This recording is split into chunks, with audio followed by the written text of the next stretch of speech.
Welcome to the Healthy Living Scottsdale podcast. I am your host today, Coach Brandy, and I'm here with Coach Adam. How you doing, Adam? Doing good. Just wrapped up a good, busy morning. It's been busy. It's been really busy. It has been busy. We're in our third week of our strength phase, and I know people are really loving it and feeling it as well. They're feeling it, and they're, I think, seeing progress. Not only with these Inbody scans that we're going to talk about today, but they feel stronger, like they're starting to move some weight week 3. So I think they're excited to keep coming back. Yeah, it is awesome to have people record the weight that they're lifting in their first week and now compare it to week 3 and then what they'll be doing in week 4. It's awesome. Yeah, I feel like people are really making some great progress and loving it. I agree. Before we dive into interpreting the Inbody scan, I wanted to give a shout out to Client of the Week. This week, it's Kelsey Taylor. And Kelsey has been training a couple of months, maybe 2-3 months with us, but she has been super consistent. I think she has trained 4 or 5 days a week consistently since she joined. She's a nurse. She's super busy, but she's prioritizing her health and she's doing a great job. And, speaking of strength gains, it's amazing to see where she was when she started to where she is now. So great job, Kelsey. You're crushing it. You're showing up every day. And she's got a great attitude as well, which is amazing. So good job, Kelsey. Yeah. All right. Should we dive in? Let's dive in. Should go top to bottom on this sheet here and just kind of chop it up. Yeah. So I think, before we start diving into the Inbody scan, so Inbody scan is a tool, right, that people use to look at body composition. And it's something that we do with all of our members when they join, like when they first start. And then 2 weeks after they start, we'll do another Inbody scan, see where they are, and then we recommend that our members do it on a consistent basis as a tool and a way to track progress over time. Right. Yeah, and I think it's another good way to obviously track progress, but you can jump on your scale at home, and people get very fixated on the total pound number a lot of times that they see there on the screen. And Inbody gives us a good deeper look into really what that composition is, like what is really making up that whatever 200 pounds or 185 pounds, whatever it is.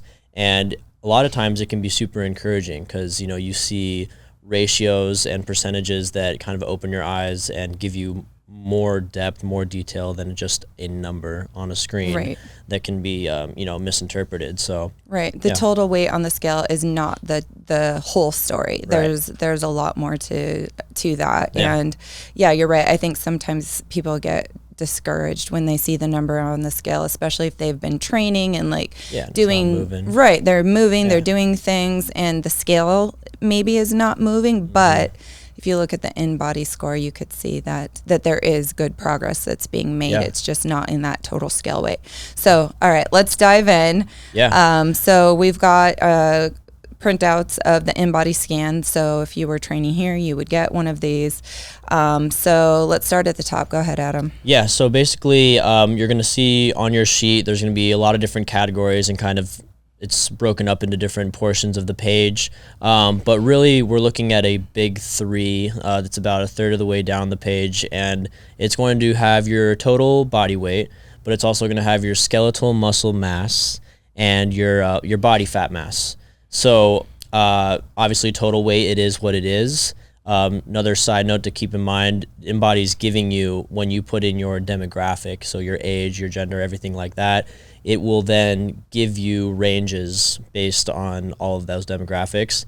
If you are below, right on average, or above in all of these categories. So it's a good measuring stick if you want to compare yourself to your peers and stuff like that. Really, you want to compare yourself to yourself, but it's a good marker. So that Inbody score that is printed out for you, that's kind of the compared to people in your age range. Right. And gender. Yep. And that scores out of 100. So, typically we want to see 70s or higher for that's optimal. 75-ish and up is going to be a good score. So to break them down a little bit, skeletal muscle mass, that's obviously what we are striving to build on a lot of the time. here in the gym. The more muscle mass or lean body mass is another term that you could use, is total weight that is not fat, and it's not bodily organs and stuff like that. That is your muscle mass. That is a great number to try to strive to increase, because theoretically, with more muscle mass, your metabolism will increase, and that burns more calorie with your basal metabolic rate every day. So as those calories get burned, you lose body fat as long as you're staying active, eating well. So that skeletal muscle mass, that's going to be an important one, big one.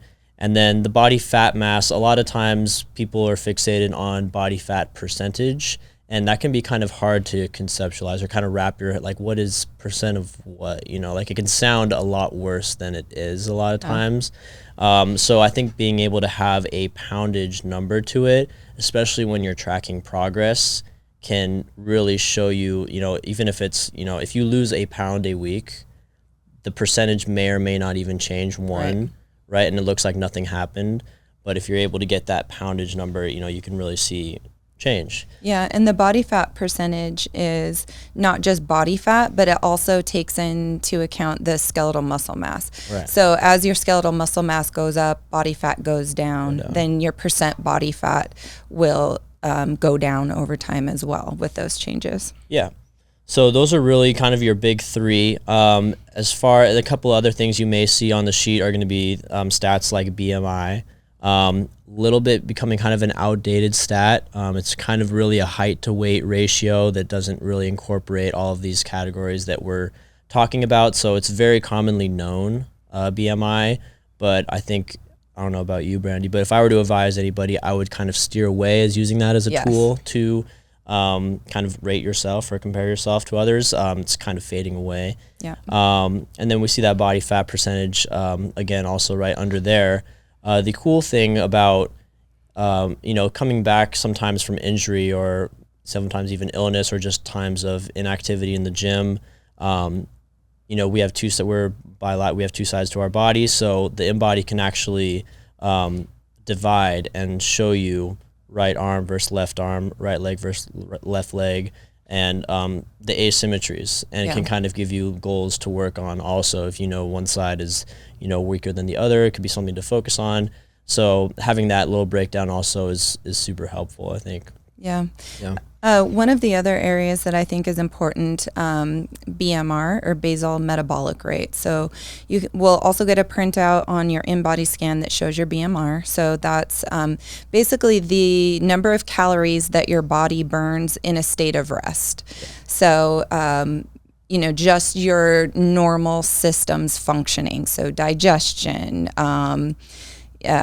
your hormone levels, like as your body just operates. Sleeping, right, exactly. Yeah. So it doesn't take into account activity. So your BMR, basal metabolic rate, is just at rest, the number of calories that you burn. And I think, sometimes there's confusion around that. People will see that and think, oh, that's the number of calories I need to eat in a day. And that's not the case. Usually it's just giving you an idea of where your general resting metabolic rate is. And so, I'll advise people, you want to be eating at a surplus over that BMR, especially if you're trying to gain skeletal muscle mass. Yeah, for sure. And I think while we're on the topic of kind of giving ourselves numbers to kind of lock in on and tie it into nutrition is, again, that lean body mass number, that skeletal muscle mass number. So like, for example here, I have somebody that, total weight is about 161 pounds, lean body mass 135.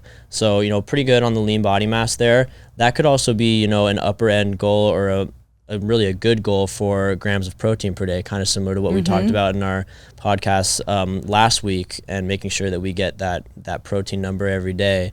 So on the Inbody sheet can provide these kind of rough numbers or goals that you can kind of really put your mind to throughout the day and not make things so overwhelming. Like, when you're trying to lose weight or whatever your fitness goal is, you could have all these things on a checklist that you're trying to hit. It could seem overwhelming, but when you're able to put numbers to it, it could be a little easier to remember. You remember, if I remember 135 grams protein a day, boom, that's one number. Basal metabolic rate is another good number. So I think having that information from the Inbody is super helpful, tied to nutrition. I completely agree. Yeah. And another number that you'll get on your Inbody scan is visceral fat. That's another area that I think is really important as you're looking through your scan to see where you are there. So it'll give you a level on a scale of 1 to 10, and anything below a 10 is considered good, right? And you want to be below 10. The sheet shows it go up to 10. I'm not sure what the scale caps out at. I know it goes higher, but the goal is to be lower than that. Right, to be lower than but the sheet will only show 10. That's the goal, and that's kind of like having low visceral fat is it's a goal for overall longevity and health. That's what surrounds the organs and things like that. So preventative to heart disease down the line, things like that, beyond just the aesthetics or whatever of the gym. More long-term health, longevity is visceral fat super important. So keeping that number low is big. So it's a key health indicator. Yep. When I'm meeting with someone and going through their Inbody scan, I think we've touched on the main features of the scan that I like to point out, but the ones I focus on mainly are skeletal muscle mass, body fat mass, looking at visceral fat level, any imbalances if they may exist. So comparing, right side of the body to left side of the body, that can be really important in helping to inform your training practices. And then just kind of watching those trends over time. Are Inbody scans perfect? Yeah. No, they're not. I mean, they're not perfect, right? No. But they're a good tool that people can use to measure trends over time. Yeah. So what are things that people should keep in mind as they're doing an Inbody scan? Are there certain times of day? Are there certain things that they should or should not do prior to the scan so that they have the best result possible when they're doing their Inbody scan? Yeah, so I think another stat that is on here is your total water weight, body water. So that's a good, if hydration is something that you struggle with, that could also be a helpful tool for you. But making sure that you're hydrated before you take your scan, do your test, is important. I think consistency with time of day as well, because obviously diets will fluctuate throughout the day. I think I would recommend morning if you can, before the day just goes on and things happen throughout the day. But I would shoot for a same time. If you are going to have something to eat beforehand, light, and try to make it the same. You really want a baseline, something that you can repeat consistently. Yep. So those results stay as consistent as possible. Yeah, and that's good feedback. And I think it's also important to do the scan before your training session. Yes. So Good point. Do the scan before the training session, and then on the printout itself, it says don't consume alcohol or caffeine within 24 hours prior to the scan. Yep. So there can be some impact of alcohol or caffeine if you do the scan right after you've had a cup of coffee or something like that. Yeah, sometimes people will come in the morning and want to do their scan in the morning. So we'll tell them, come and do your scan, be routine with how you like to do it beforehand. And then, have something with you. If it's a little bit of a caffeine spike or something, like a drink like that, or like a granola bar, something to get you through. Because a lot of times they'll just roll right into their workout right afterwards. So, something to give you that little boost, and because we want the scan to be as clean as possible and as consistent as possible. So we'll bring that up sometimes too. Yeah. And then one thing for women, it's important to know, if you are on your period, that can impact the Inbody scan as well.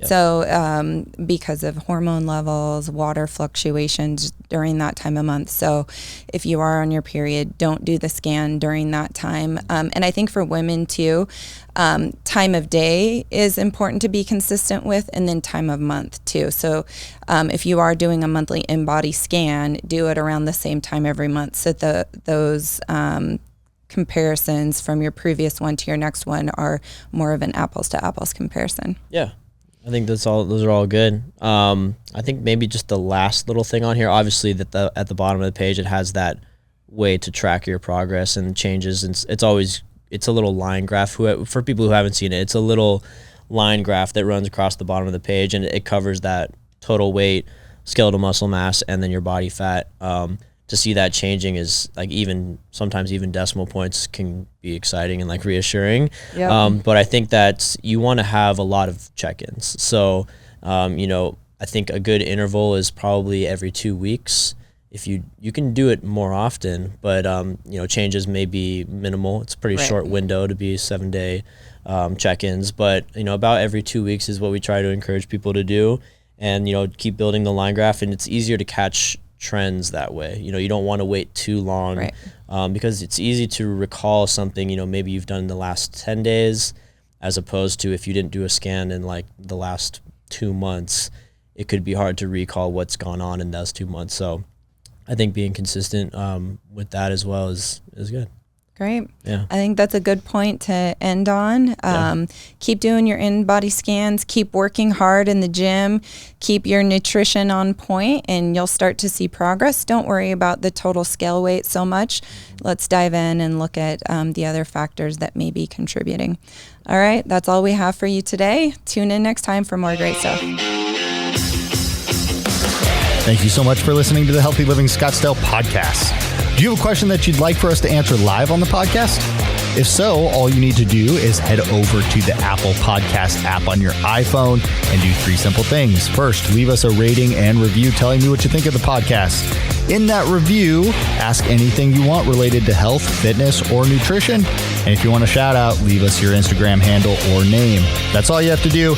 Then listen to hear your questions answered live on the next Q&A episode.